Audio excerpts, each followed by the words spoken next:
साथियों, धनु लग्न की किसी भी जन्म पत्रिका में दो स्थानों पर लग्नेश गुरु अर्थात बृहस्पति हंस नाम का पंच महापुरुष योग बनाते हैं। एक तो स्वयं लग्न में विराजमान होकर के और दूसरा इस सुख अर्थात चतुर्थ भाव में विराजमान होकर के। लग्न में यदि विराजमान है तो गुरु की दशा इनके जीवन की सर्वोत्तम दशाओं में से एक रहेगी। इनको धन, वैभव, सम्मान सब कुछ मिलेगा, पद भी इनको अवश्य मिलेगा। विवेकपूर्ण निर्णय लेकर के ये शिखर की तरफ बढ़ते चले जाएंगे। वहीं ये चतुर्थ भाव में यदि विराजमान है तो ये भी इनके जीवन की सर्वोत्तम दशाओं में से एक रहेगी। व्यक्ति भूमि से, भवन से, गाड़ी से, सबसे संतुष्ट होता है और जीवन में जो भी चाहता है वो उसको अवश्य मिलता है, चाहे वो भौतिक हो या फिर वो आध्यात्मिक ही क्यों ना हो।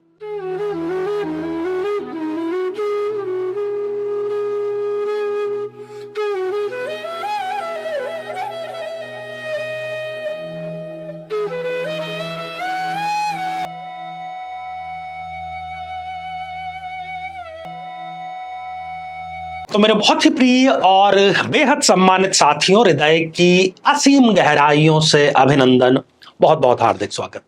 साथियों, गुरु की महादशा कैसी रहेगी, इस पर यह हमारी श्रृंखला चल रही है। प्रत्येक लग्न के बारे में हम चर्चा कर रहे हैं और इसी क्रम में आज बारी है धनु लग्न अर्थात स्वयं गुरुदेव के लग्न की। यदि अभी तक आपने अपने लग्न से संबंधित एपिसोड नहीं देखा है तो यहां आई बटन में हमने आपको उसका लिंक प्रोवाइड कराया है, जाकर के जरूर देखें, जाने समझें। साथियों, यदि आप भी चाहते हैं कि आपकी जन्म पत्रिका में कौन सा ग्रह आपके लिए मारक है, कौन सा योग कारक है, कौन सी दशा चल रही है, जिस समस्या से अभी आप जूझ रहे हैं वो आखिर किस ग्रह के कारण है और उसका निदान क्या है, तो आप मिल सकते हैं। आगामी दिनों में मैं स्वयं इन शहरों में उपस्थित रहूंगा और यदि आप चाहें तो टेलीफोनिक अपॉइंटमेंट भी आप बुक करा सकते हैं। साथियों, कलयुग में जबकि सभी रिश्ते नाते स्वार्थ से संचालित हो रहे हैं, एक आम आदमी अच्छे और बुरे की पहचान कर नहीं पाता। किसी अपने की ही शक्ल में शत्रु हमारे साथ में बना रहता है और हमें अंदर ही अंदर खोखला करता चला जाता है। तंत्र के विभिन्न प्रयोगों जैसे कि मारण, उच्चाटन, विद्वेषण, स्तंभन, वशीकरण, इन सभी के माध्यम से वो हमारे शरीर और मन को बीमार और बहुत बीमार बना देता है, जिसके कि सामान्य लक्षण हम अपने घर में देखते हैं कि घर में कोई ना कोई सदैव बीमार बना रहता है। अच्छा खासा जो बिजनेस चल रहा था वो एकदम से रुक जाता है। घर में दरिद्रता, गृह कलेश ये स्थायी रूप से प्रवेश कर जाते हैं। तो यदि आप या आपके परिवार का कोई सदस्य इन तंत्र प्रयोगों से पीड़ित है तो इनके निवारण के लिए हम आगामी नवरात्र में, वो भी महाअष्टमी के दिन 11 अक्टूबर 2024 को तंत्र रक्षा के लिए महाअनुष्ठान श्री राम रक्षा स्तोत्र का पाठ कर रहे हैं, जो कि हमारे ही सानिध्य में होगा विद्वान कर्मकांडी पंडितों के माध्यम से।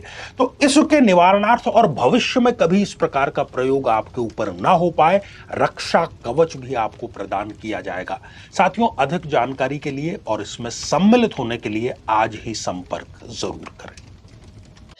तो आइए साथियों, धनु लग्न की इस जन्म पत्रिका में जानते हैं कि गुरुदेव अपनी दशा अंतरदशा में कैसा रिजल्ट प्रदान करेंगे और ये बहुत कुछ डिपेंड करता है कि वो बैठे हुए कहां पर हैं। जैसे कि आम जीवन में भी इंसान कैसा बिहेव करेगा ये इस बात पर डिपेंड करता है कि वो बैठा हुआ कहां पर है, शत्रु के घर पर है, अपने के घर पर है, अनजान है, पब्लिक प्लेस में है, प्राइवेट प्लेस में है, ये डिपेंड करता है। वैसे ही ग्रहों की स्थिति में भी होता है। साथियों, शुरुआत लग्न से करेंगे। यदि लग्न में ही गुरुदेव विराजमान हो जाएं तो ये पंच महापुरुषों में से एक योग हंस नाम का पंच महापुरुष योग बनाते हैं और ये जीवन की सर्वोत्तम दशाओं में से एक दशा इनकी रहेगी। और वैसे भी कहा गया है कि लग्न में यदि गुरुदेव विराजमान है तो ये 1000 प्रकार के दोषों का, 1000 प्रकार के दुखों का व्यक्ति के वैसे ही शमन कर देता है। बहुत विवेकवान और बहुत स्मार्ट डिसीजन लेता है व्यक्ति। लोग इनके ऊपर बिलीव करते हैं, इनकी सोच पर बिलीव करते हैं, इनको वो लीडर मानने के लिए तैयार हो जाते हैं। इनका आंतरिक और बाहरी दोनों ही व्यक्तित्व बड़े जबरदस्त और बड़े खुशनुमा होते हैं। तो इसमें कोई दो राय नहीं, जीवन की सर्वोत्तम दशाओं में से एक, जो भी चाहेंगे वो सब गुरुदेव इनको अवश्य प्रदान करेंगे। साथियों, यदि गुरुदेव इस द्वितीय भाव में विराजमान हो गए, यहां पर वो हो गए नीच राशि के मकर में, चाहे लग्नेश है लेकिन ये अपनी दशा अंतरदशा में इनको रिजल्ट अच्छा प्रदान नहीं करेंगे, कष्टकारी ही प्रदान करेंगे। धन की सदैव इनको कमी बनी रहेगी और अपना ही धन कोई इनका निवेश के नाम पर कोई उधार ले जाकर के एक बार जो ले गया वो लौटा करके इनको नहीं देगा। इनके हिस्से की जो पैतृक संपत्ति है वो भी इनको नहीं मिलती है और वाणी पर भी इनका कंट्रोल नहीं होता है। या तो ये बहुत ज्यादा इंट्रोवर्ट होते हैं या बोलते हैं तो कुछ अपना ही नुकसान ये कर बैठता है। कुल मिलाकर के ये एक वर्स्ट दशा इनकी रहने वाली है। साथियों, यदि गुरुदेव इस तृतीय भाव में विराजमान हो जाएं तो ये एक मिला जुला परिणाम देंगे, ना बहुत अच्छा ना बहुत खराब।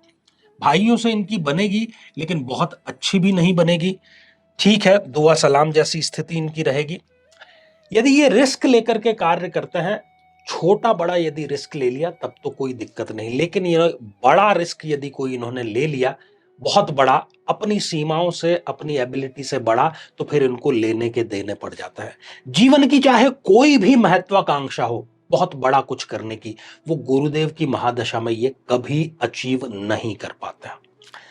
साथियों, यदि गुरुदेव इस चतुर्थ भाव में विराजमान हो जाएं, यहां वो स्वग्रही हो गए, योग कारक तो है ही, तो पुनः यहां पर वो हंस नाम का पंच महापुरुष योग बनाते हैं और ये जीवन की सर्वोत्तम दशाओं में से एक दशा इनकी जरूर साबित होगी। ये बालक या बालिका जो है ये माता का बहुत चहेता होता है। गुरु की दशा अंतरदशा में भूमि में किए गए निवेश या भूमि से किए गए व्यापार से ये अकूत संपदा अर्जित करता है। अपनी पहली गाड़ी, अपनी पहला घर जो है वो गुरु की दशा अंतरदशा में ही खरीदता है और चरित्र का बहुत ही सुगढ़ होता है, किसी भी प्रकार से वो फिसलता नहीं है। साथियों, यदि गुरुदेव इस पंचम भाव में विराजमान हो जाएं तो भी ये जीवन की इनकी सर्वोत्तम दशाओं में से एक दशा साबित होती है। यदि विवाह हो गया है, संतान का इंतजार कर रहे हैं, तो गुरु इनको संतान भी देंगे और न केवल संतान देंगे बल्कि एक भाग्योदय कारक और एक स्वस्थ संतान ये इनको देंगे। आकस्मिक धन गुरु की दशा अंतरदशा में आता ही रहेगा, अर्थात शेयर मार्केट या दूसरे ऐसे जो इजी मनी वाले तरीके हैं वहां से इनके पास में धन आता रहेगा। प्रेम संबंध भी स्थापित होंगे, उनमें सफलता भी मिलेगी और प्रेम जो है वो विवाह में भी परिणत होकर के सफल विवाह जरूर इनका संपन्न हो जाता है। साथियों, यदि गुरुदेव इस षष्ठ अर्थात छठे भाव में विराजमान हो जाए, गुरु की दशा अंतरदशा इनके लिए मोटापा और मोटापे से होने वाले वो सारे रोग लेकर के आएगी जो कि कोई भी नहीं चाहता है। बहुत आसानी से ये ऋण तो ले लेंगे, लेकिन ऋण लेते समय जो जो इन्होंने सपने देखे थे कि मैं व्यापार का विस्तार कर लूंगा, मैं ऐसे इन्वेस्ट कर दूंगा, फिर इतना रिटर्न मिल जाएगा, कुछ भी नहीं मिलेगा। डबल जीरो इनको जरूर मिलेगा, बल्कि माइनस भी इनको मिल सकता है। तो ऋण जाल में ये व्यक्ति फंस जाता है और अपने ही लोग शत्रुवत अर्थात रिपु, रिपु का अर्थ होता है संस्कृत में शत्रु, अपने ही लोग शत्रुओं जैसा व्यवहार इनके साथ में करते हैं। पग पग पर अपमानजनक स्थितियों का सामना करना पड़ता है। व्यक्ति कई बार निराशा के भंवर में जाकर के नशे का शिकार भी करना यहां पर शुरू कर देता है। छोटी बड़ी जेल यात्रा किसी फाइनेंशियल इशू के कारण इनको हो सकती है। साथियों, यदि गुरुदेव इस सप्तम भाव में विराजमान हो जाएं तो ये भी इनके जीवन की बहुत अच्छी दशा रहेगी। खासतौर पर यदि ये दशा चल रही है तो सही समय पर इनका विवाह संपन्न हो जाएगा। कुंडली ये यदि ठीक से मिला लेते हैं, केवल गुण मिलान नहीं, कुंडली ठीक से मिलाते हैं तो विवाह इनके लिए भाग्योदय कारक होगा। इनको लगेगा कि विवाह से पहले की जिंदगी कितनी खराब थी और विवाह के बाद की जिंदगी कितनी बेहतर है। तो दाम्पत्य जीवन इनका अच्छा रहेगा और पति पत्नी यदि आपस में पार्टनरशिप करके किसी बिजनेस में निवेश करते हैं तो उसमें भी इनको रिटर्न बहुत अच्छा मिलता है। साथियों, यदि गुरुदेव इस अष्टम भाव में विराजमान हो गए, यहां पर वो उच्च के तो हो गए, लेकिन ये एक त्रिक भाव है और त्रिक भाव होने के कारण गुरु की दशा इनके लिए अच्छी नहीं रहेगी। ससुराल से इनके संबंध इतने ज्यादा खराब हो जाएंगे कि ये ससुराल वालों को और ससुराल वाले इनको हर प्रकार से ब्लॉक कर देंगे। यदि 2 नंबर का कोई काम चाहे कितने ही वर्ष पहले किया हो, लेकिन वो इनका उजागर गुरु की दशा अंतरदशा में हो जाएगा और उसके कारण कोई छोटी बड़ी जेल यात्रा भी इनको करनी पड़ सकती है। किसी प्रकार की अपमानजनक स्थितियां, डिप्रेशन और नशे का शिकार करते हुए भी इस स्थिति में व्यक्ति को जरूर देखा जाता है। साथियों, यदि इस नवम भाव में गुरुदेव विराजमान हो जाए, जीवन की सर्वोत्तम दशाओं में से एक दशा ये इनके लिए साबित जरूर होती है। भाग्य है तो जिसको भी हाथ लगाएंगे, चाहे मिट्टी को हाथ लगाए, वो भी सोने में तब्दील हो जाएगी। एक प्रकार से गुरु की दशा इनके लिए भाग्य का ताला खोलने वाली साबित होती है। धार्मिक हो जाता है व्यक्ति, विदेश यात्राएं करता है और हर प्रकार से सुख और सौंदर्य का उपभोग करता है। साथियों, यदि गुरुदेव इस कर्म भाव में विराजमान हो जाएं, तो यह भी इनके जीवन की सर्वोत्तम दशाओं में से एक दशा साबित होगी। पिता का आशीर्वाद मिलता रहता है और पिता का जमा जमाया बिजनेस या प्रोफेशन इनको मिलता है, जिसको कि ये कई गुना आगे ले जाने का कार्य करते हैं। जीवन अनुशासन से जीते हैं और अनुशासन से जीने का मतलब है कि आपने सफलता को सुनिश्चित कर दिया है।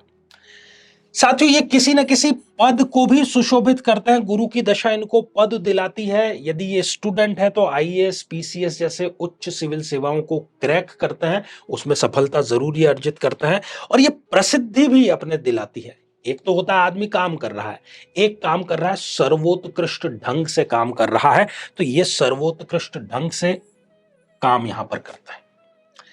साथियों, यदि गुरुदेव इस एकादश भाव में विराजमान हो जाएं, ये भी इनके जीवन की सर्वोत्तम दशाओं में से एक दशा साबित होगी। व्यक्ति किसी न किसी फील्ड का विशेषज्ञ होता है। एजुकेशन के फील्ड में हो सकता है, सीए हो सकता है, इंजीनियर हो सकता है, किसी न किसी फील्ड का वो विशेषज्ञ जरूर होता है और उसी से वो आय भी अर्जित करता है और अपने रिलेशन कैसे भुनाएं, इसमें वो व्यक्ति माहिर होता है, जिसको कि हम कहते हैं लाइजनिंग। साथियों, यदि इस व्यय भाव में गुरुदेव विराजमान है, तो ये इनके जीवन की एक अच्छी दशा नहीं रहने वाली। खर्च इतने हो जाएंगे कि व्यक्ति को कई बार तो खर्च चुकाने के लिए ऋण तक लेना पड़ जाता है। विदेश वो सेटलमेंट उसको जरूर करा देगा, लेकिन विदेश में जाकर के भी वो संघर्ष ही करता रहता है। गुरु की दशा यदि कहीं वृद्ध अवस्था में आ गई, तो फिर ये इनको वृद्धावस्था में भी नौकरी करने के लिए मजबूर कर देती है। कुल मिलाकर के ये संघर्ष की स्थिति, अपमानजनक स्थिति, छोटी बड़ी जेल यात्रा की स्थिति है। साथियों, जहां जहां पर भी चूंकि लग्नेश है, तो ज्यादातर मामलों में पॉजिटिव रिजल्ट दे रहे हैं। ऐसे सभी व्यक्तियों को चाहिए कि केले के पौधे में नियमित रूप से वो जल समर्पित करें। और यदि जहां पर नेगेटिव रिजल्ट यहां पर प्रदान कर रहे हैं, इनको चाहिए कि गुरुवार को वो धार्मिक पुस्तकों का दान अवश्य करें। और ये सारी चीजें देखने से पहले आप देखें कि जन्म पत्रिका में आपके गुरु जो हैं, उनकी डिग्रियां कितनी हैं। कहीं वो 0 डिग्री के या 28, 29 जैसी अंतिम डिग्रियों के हैं, तब वो आपको रिजल्ट प्रदान करने की स्थिति में नहीं रह पाएंगे। तो साथियों, श्रृंखला ये हमारी आगे भी जारी रहेगी। तो आज के लिए केवल इतना ही, और इसी मंगल कामना के साथ में कि आप सभी स्वस्थ, समृद्ध और शांतिपूर्वक जीवन व्यतीत करें। नमस्कार।